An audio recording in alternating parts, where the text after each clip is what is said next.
if you create a culture of high performance, which is about producing results much quicker, much faster, what does that mean? I think that speed of execution and innovation are important in this culture. When people say again, when we have done these things, when people say, "Oh, we can do that in 2 weeks," you say, "Why don't you do it in 1 week?" Say, "No, why don't you do it in 2 weeks?" Why? If you create a culture of high performance, which is about producing results much quicker, much faster, what does that mean?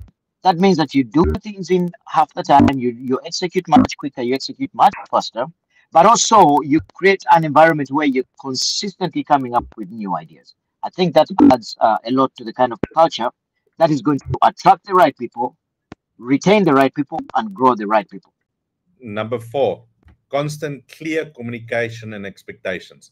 When people know what is expected of them and communication is clear and concise. I was with a team where they would say, give me, where the manager would reach out to Coach Phil, because there's no clear expectations and communication is not clear enough. And it's all about, keeping the other person happy. No, if we are constantly communicating clear with the right expectation, and then people will deliver.